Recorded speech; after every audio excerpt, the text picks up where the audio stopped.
I have my daughter's spiderweb sweater on because I am cold all the time now.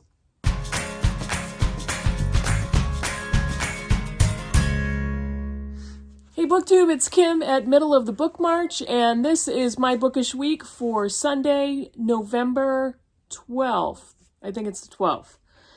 So, what did I do last week? What have I done that was at all bookish? And I don't know, I read a book, I finished a book, I'm reading a couple of books, I'm about to pick up another one. I did some shopping because I need new pants. I need new pants because nothing fits anymore. That's a great problem to have. I bought a couple of tops.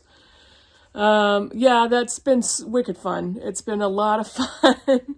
I don't like shopping. I'm not a shopper. Of course, when it comes to books, all bets are off. But I'm not a clothes horse. I have like 3 pairs of shoes. I had to buy a pair of shoes because I can't find my sneakers. I don't know if they're buried in my closet, but I've been wearing a pair of sandals all summer, and it's November, and I've been wearing them with socks because I can't find any other shoes besides winter boots and my work shoes, which are steel toes. I'm not wearing those every day. So I did find a pair of shoes that are going to work really well for me. What's that, 4 pairs of shoes? No, 3, because one of those is a pair of giant winter boots. And so I had a good time doing that. And I had another project going on that I will talk to you about in a minute. But I finished one book last week, and I honestly can't talk a lot about it because it was a buddy read with Freddie from Sluggish Reader. And I haven't talked to Freddie at length yet, so I don't want to go too far into this wrap-up, but I will wrap it up next week for sure. And we read O Caledonia by Elspeth Barker. And I will say what I've already talked to Freddie about is, and we both agreed, this is an incredibly atmospheric, gothic, dark novel, and I love that. She expertly sets the tone, and she expertly puts you as the reader in the setting of the novel. And it begins with 16-year-old Janet, who is discovered in one of her mother's black lace evening dresses, twisted and slumped and bloody, having been murdered. And the book is basically documenting Janet's life from a young child to the time that she's 16 and she's found dead.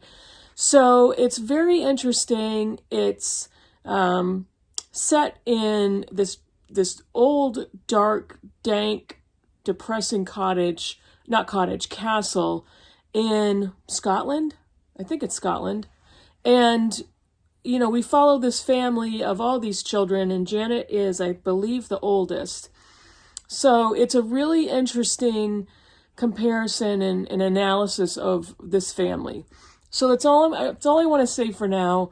So I'm going to wait to talk to Freddie and talk to him about our thoughts and what we thought of the writing. And then I'll wrap this up officially next weekend. So that's the only book I finished last week. I am picking away at quite a few. Well, 2. Why is 2 quite a few? I am reading Say Nothing, and after I finish filming this video, I'm going to get to this. I have to do the dishes first, and then I'm going to get back to this book in a good, solid, heavy way. And also for Nonfiction November, I'm back into the unabridged journals of Sylvia Plath. This is a book that's perfect to read a little bit at a time and dip in and out of it. I'm probably about 20% of the way through, and I'm switching between the hard copy and my Kindle copy.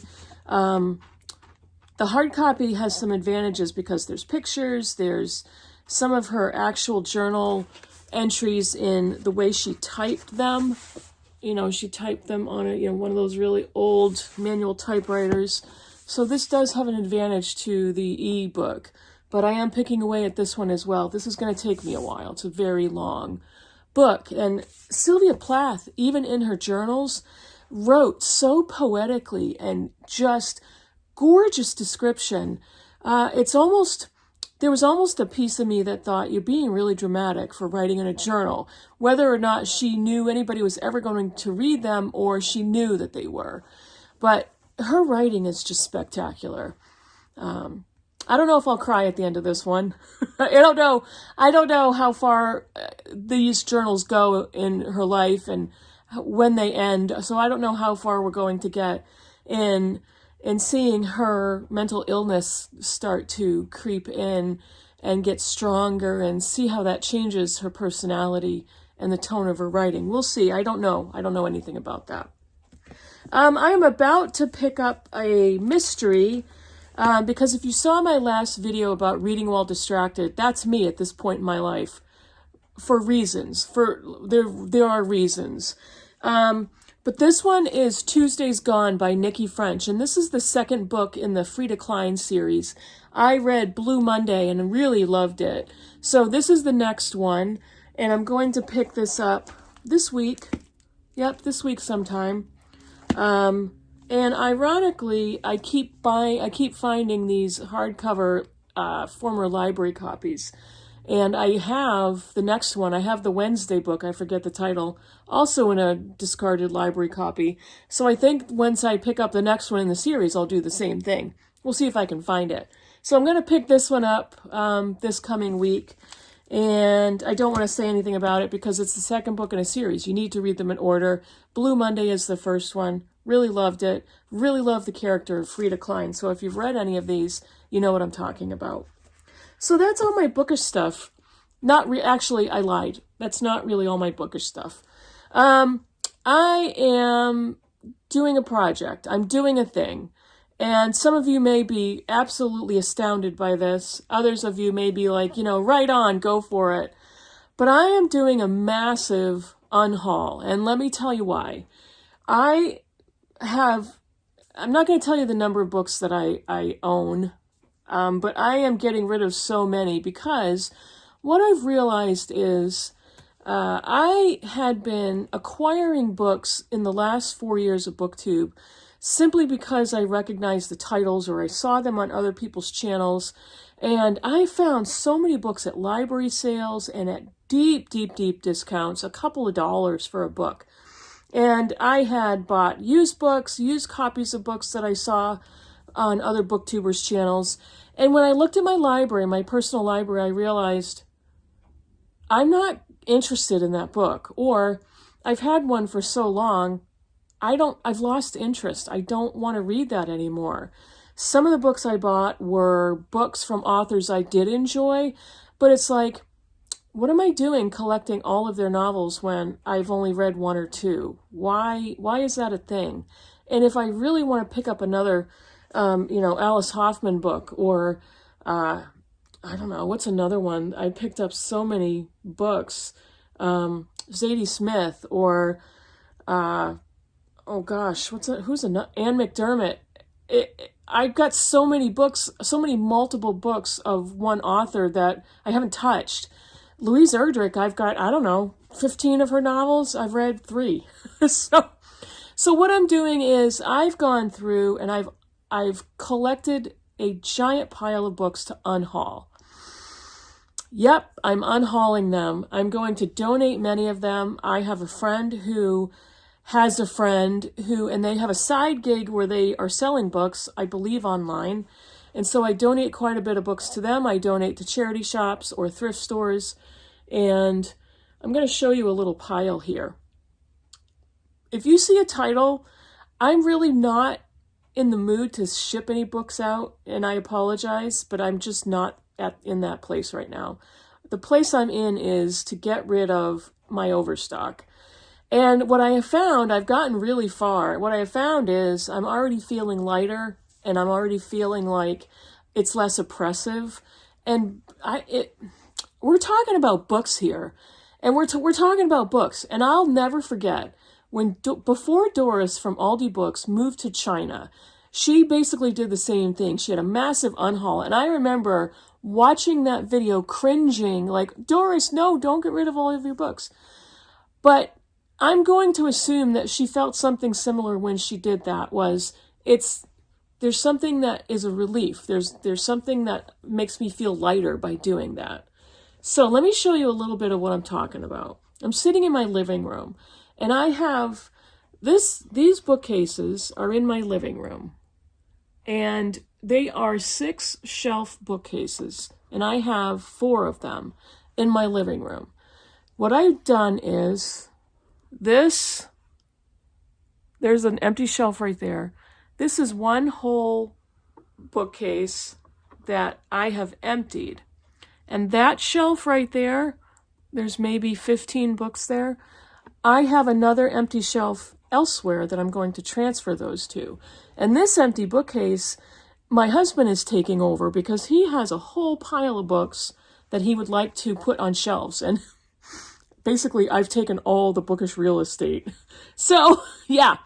So let me show you for a second, and I'm going to do this by turning the camera around. I'm not going to flip it electronically, but let me show you something besides the mess in the corner. But these are all books that I have decided to unhaul. They're on my couch because my husband is out. When he gets home, we're going to bag them, box them. And I also have, behind my couch, I have probably 4 or 5 pretty big tote bags that are filled with books that I'm going to donate to my friend. Why I told you why I'm doing this, but yeah, it's a project. And what I've also realized is this. When I look at books and I think I've had those for so long, I got them for 50 cents at a library sale. I bought them because I was, in a moment of, what's it called, Sudoku, of going through the act of buying books without knowing if I'll ever be able to read them. But I've gone through and I've realized I know what I love to read, and I am paring my library down to those books that I am very excited about. I have a whole bookcase in this particular corner way over here of classics. And then I have modern classics up here in the top shelves of this bookcase. And then I also am getting a fairly big collection of fantasy novels. And I'm doing a project next year, a Tolkien project, hopefully with a couple of other booktubers. And so I want to get ready for that. I have classics I want to get to. I have so many novels that are Kim books that kind of have been getting lost in my swarm of books. And the vast majority of books I own are novels. I do have one whole bookcase of nonfiction, but the majority of my books are novels. And so many books are getting lost, emotionally lost. And I just felt like it's now's the time. And I'm also going to, say that possibly next year sometime I may be moving, and I'm kind of looking ahead into the future to try to mentally get ready for that. Not sure. So there's discussion to be had about that. But basically I'm giving away books that I'm not depressed to give away. I'm not depressed to relinquish. And it's freeing up my brain and my physical real estate in my home for kind of uncrowding the books that excite me. So if that makes sense to you, let me know in the comments below. If you're terrified for me, or if you're up in arms, let me know. Tell me what you think about that. Again, I'm not in a place to ship a bunch of stuff, or else I may have a few giveaways. I may have a few, not a lot, but I think I just want to purge from my house. I want to purge from my mental real estate, my bookish real estate, my mental real estate. So that's my project for right now. November, I want to continue with my reading. I will probably pick up at least another nonfiction book for November. I will continue with the novels that I love. I have, Remember December is coming up, and I have a pile of rereads that I'd love to choose from and continue my own reading that I want to do. I'm pretty sure I'm going to read The Hobbit in December because, like I said, there's a Tolkien project I want to embark on next year, and I'd love to start with The Hobbit. I'd love to reread that in December to kick that off. So that's all I wanted to talk to you about for today. Let me know in the comments what you think of any of this. I will wrap up O Caledonia next weekend, and hopefully I'll have another book or two to wrap up for you. Maybe my reading will start to get back into overdrive now that, October is behind me and I'm getting my mojo back, my reading mojo, and we'll see how many books that I read this week. So thanks so much for watching. Let me know what you think in the comments below, and I will see you in the next video. Bye, everybody.